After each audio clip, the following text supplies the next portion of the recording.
Hi, I'm Todd Ferrante. I am a dance photographer and performance photographer, and I'm here this evening at Busch Gardens Williamsburg to do some head-to-head camera testing between the setup that I normally use, which is a Canon 70D with a 24 to 70 f2.8 version 2, model 2 lens on it, versus a new camera setup that I just recently purchased, which is the Sony a7riii body with the Sony 24 to 70 f2.8 GM lens. And what I've been doing is taking pictures just now of their Irish dancing show called Celtic Fyre, switching between both of those two camera setups, trying to get the same pictures, the same scenes taken with each of the two cameras so that I can compare the quality of those two. So for the head-to-head testing that I did, I had both the Sony a7R III and the Canon 70D set in shutter priority mode with the shutter speed set to 1/400th of a second. What will happen is that in shutter priority mode, your camera will open up the aperture as large as possible. In this case, that's f2.8 because both of the lenses were 24 to 70 2.8 lenses. And it'll open up your aperture all the way, and then it'll adjust the ISO to give what the camera thinks is a good exposure. In this case, the lighting is always getting darker, it's getting lighter, it's changing colors, so leaving it in shutter priority mode lets the camera handle those adjustments instead of trying to manually make those adjustments yourself in a manual mode. You just can't make the adjustments fast enough. You're going to end up missing stuff if you try. For the same reason, I leave it in auto white balance. The camera will set the white balance to whatever it thinks is right. In post, I can go back and change that when I'm editing the pictures, so that the scene that I see on the computer screen has the same color cast that you get on the stage during that particular scene. For focus points, the Canon 70D has an array of focus points that you can choose that's sort of shaped like a diamond on the screen. And in this case, I usually pick the top center focus point, which is about right there. When I'm shooting my pictures, I'll put that focus point on the dancer's face, and as they move around the stage, I'll follow them with that. And I will crop the pictures later to be how I want them to look. The Sony has a little bit more flexibility because it has focus points all across the whole screen, but in this case I just went ahead and selected a similar focus point as the one that was selected on the Canon so that I would get equivalent pictures. Here I'm showing the resolutions that you get with these two different camera bodies. With the Canon 70D, it's got a crop factor of 1.6, and the resolution of the pictures is 5472 by 3648, which gives you a 24 megabyte file. When you're shooting with the Sony a7R III, in the crop factor mode, you're getting a crop factor of 1.5, which gives you actually a smaller resolution file. It's only 18 megabytes as compared to the bigger file that you're getting from the 70D when with its crop factor of 1.6. But you always have the option of pressing a button on the Sony and switching back to the full frame crop factor and getting pictures that are 8000 by 5320, which are 42 megabyte files. Let's take a look at some pictures that I took at Celtic Fyre with the two different cameras.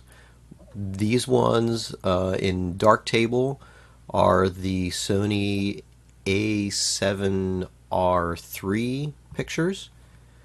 These ones in DPP, or Digital Photo Professional, are the ones that were taken with the Canon 70D. I've identified a number of pictures that are very similar to each other in content The first one we'll look at is this one. And what we're going to do is zoom in nice and tight, and we will take a look at the detail that we get with the two cameras. So this is this picture was taken with the Canon 7DD. I'm going to turn off the we're going to turn off the noise reduction so that we can see what the picture looked like straight out of the camera. And correspondingly, we're going to open up and zoom in the same way. This is the picture that came from the Sony a7riii. First thing let's take a look at is the quality of the noise that's back here. Compare that to what you see when we look at the picture from the Canon. You can see that the noise in this one is not quite as fine as the noise that comes from the Sony.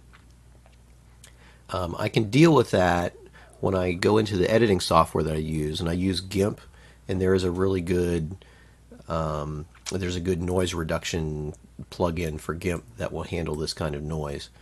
But let's take a look at the detail that is in this picture. You can see the detail that's in her hair and in her skin in the Sony picture. And when we look at the hair and the skin in the Canon picture, we can see that it's not quite as good. Even though that I had the focusing point on her face when I took this picture, it looks like her eye is just a little out of focus. It looks like it's maybe focused a little bit more towards her shoulder, a little bit front focused. And in the Sony picture, the focus is locked right on her eyes, which is great. And you can see the hair on both sides of her shoulders are both in focus. We can also see some noise that's down in her dress. Let's take a look at the same thing in the picture that's from the Sony camera. The noise in this case isn't nearly as bad.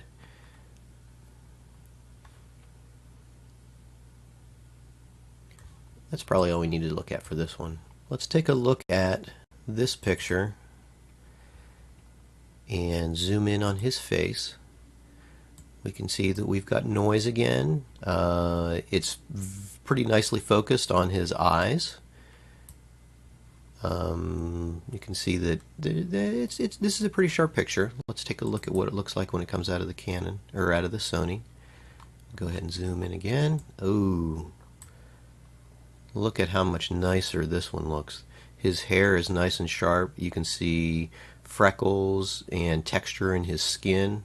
The eyes, I think, are a little bit better focused. The catch lights are nice and sharp. You can see a little bit more detail in his beard when we switch back over.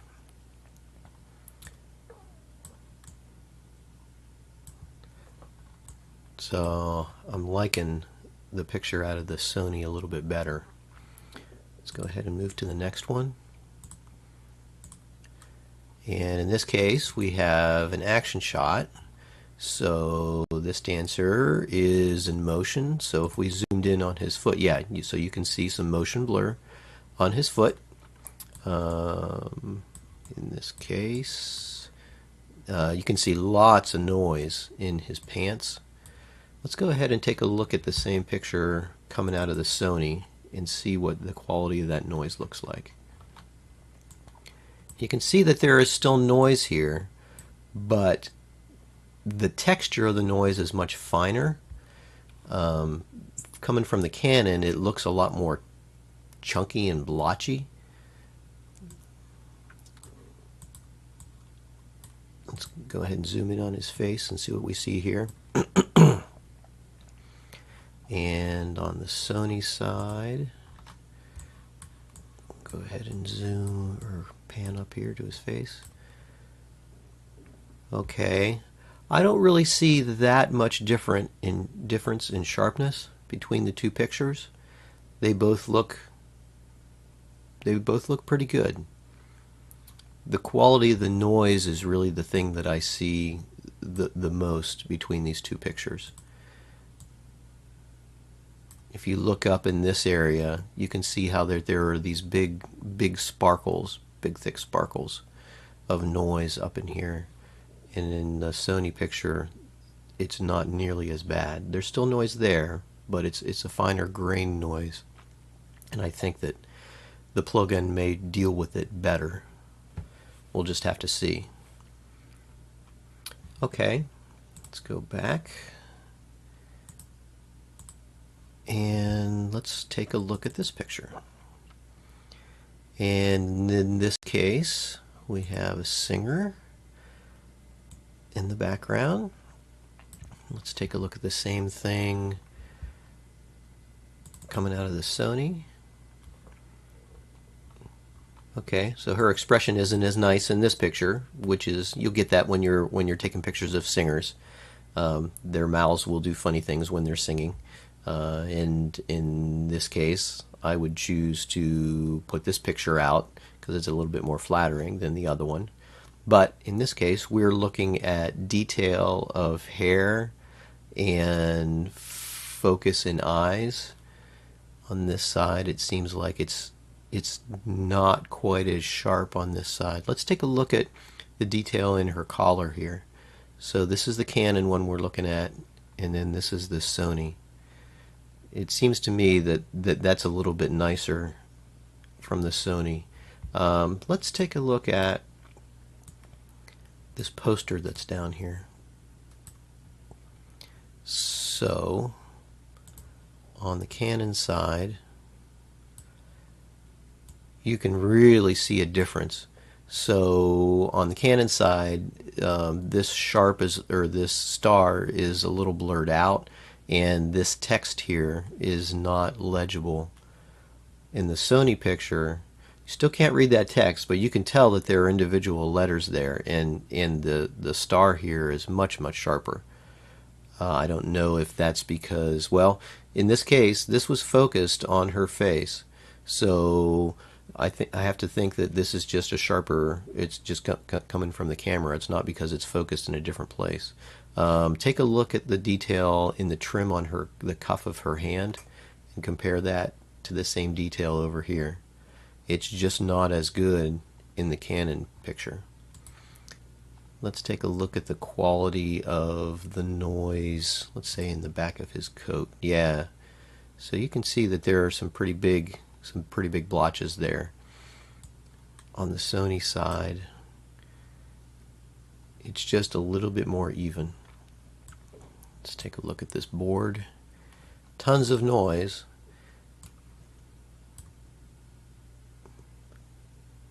But it seems like it's a little bit finer grain in the Sony. Okay, so let's take another look at another action picture here. In this case, we have a tap dancer, and this is the Sony version of the same thing. You can see the white balance looks a little different between these two pictures. So let's go ahead and just use his shirt as a white balance reference, and let's reset the white balance between the two. There we go. So that picked off of his shirt, and then on this side we're going to come down here to white balance. We're going to use a spot white balance and select his shirt, and now we see that the white balance on these two pictures is very similar once you use the same reference. So now let's go ahead and zoom in on his face, since that's where the focal point would have been. And in this case, we can see his face is a little bit blurry. I don't know if that is a little out of focus or if it's motion blur. It's hard to say. Let's go ahead and take a look at the Sony picture. And in this case, wow, his face is super sharp as compared to the Canon side. Again, it's hard to say if that's motion blur or if that's really coming from the camera. For the fun of it, let's go ahead and take a look at the detail down in the lower part of the picture. So we can see he's got a tattoo on his arm. His arms are obviously moving, and we've got texture in his pants. Let's take a look at the same thing in the Sony picture.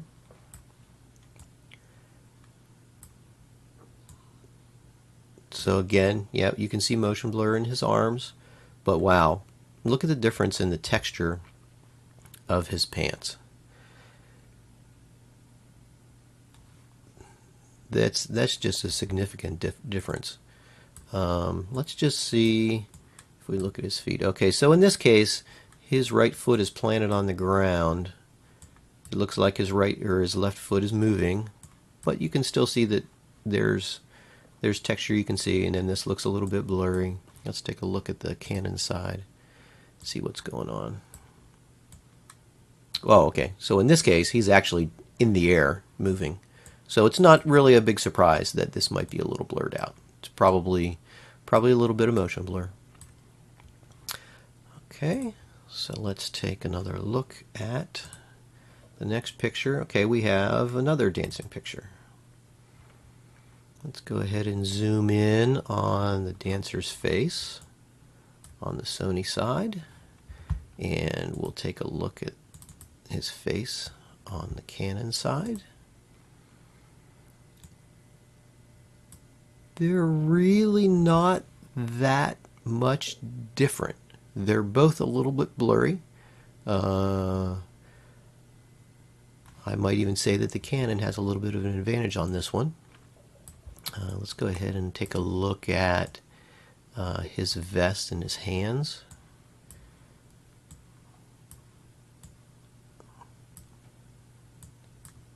Now, I would say in this case,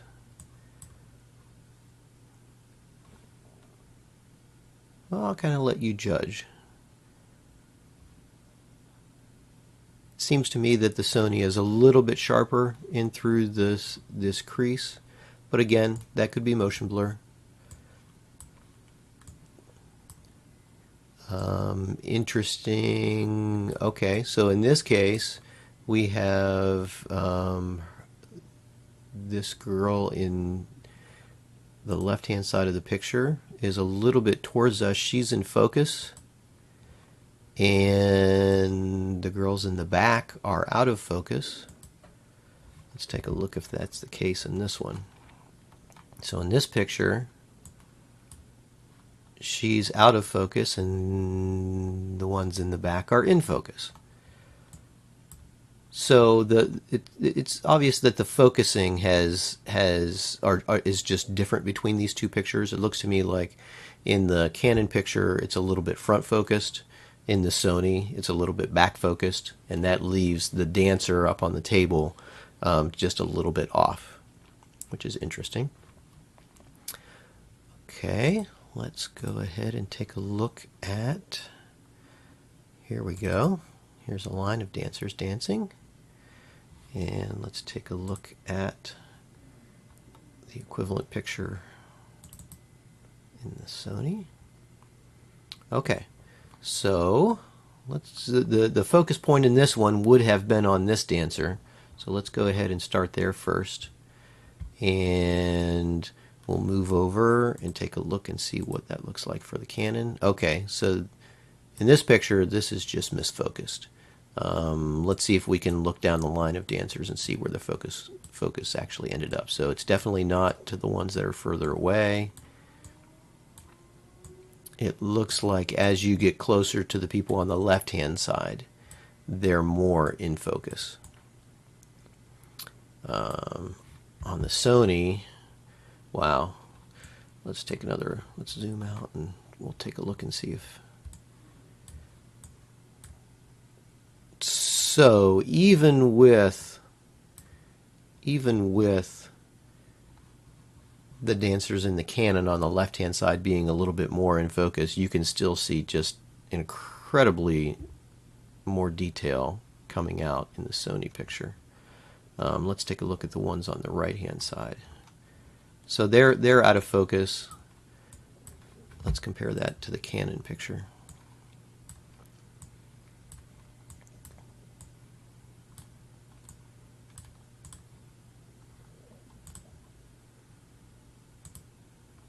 Yeah, and they're way out. So I would say all around on this one,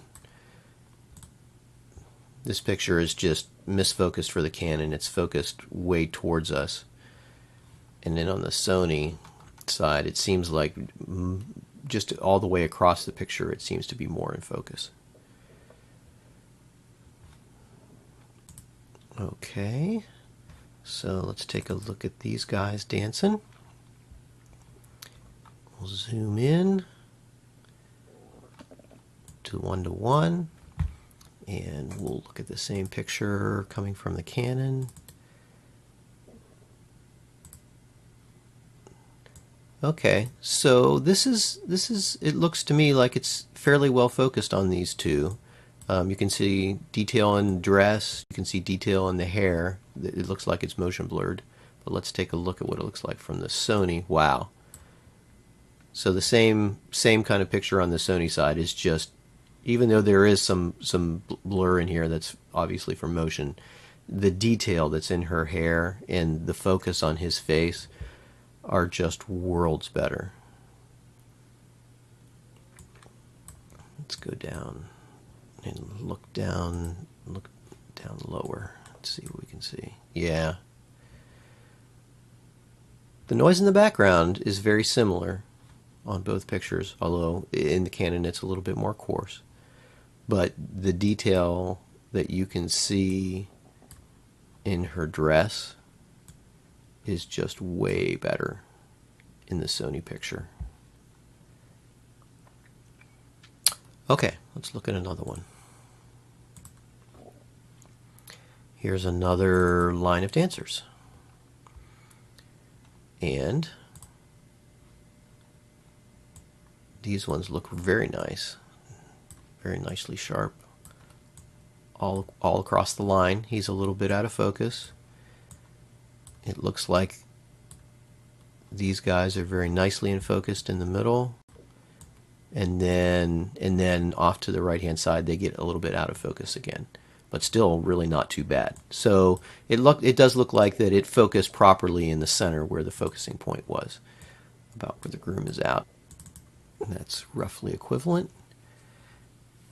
And again, we do see white balance differences. Let's go ahead and zoom in. And in this case, it looks like he's pretty well in focus. We've got nice detail in his hair. It looks like the people on the left-hand side of the line are fairly well in focus. Nice detail. And then as we get off to the other side, everybody fades out. So it looks like in this picture that it may have focused a little bit more front-focused, whereas in the Canon picture, it seems to be pretty evenly focused all the way across. Again, just for the fun of it, let's go ahead and match up the white balances. We'll use the bride's dress as our reference. So we grab our eyedropper and we go for her dress. We'll come back over to the other picture, zoom in a little bit, and we'll go for white balance. And we'll say the spot and use her dress as the reference. And let's compare the two. And they're very similar now. They're matched up. Okay. And that is it. So hopefully that gives you some idea of the differences that you can expect between the pictures that I get from the Sony a7riii and from the Canon 70D. It looks to me like the biggest differences are in the quality of noise that you get, and on this side it seems like you're getting more detail, more sharpness in that's pretty noticeable in some of the pictures.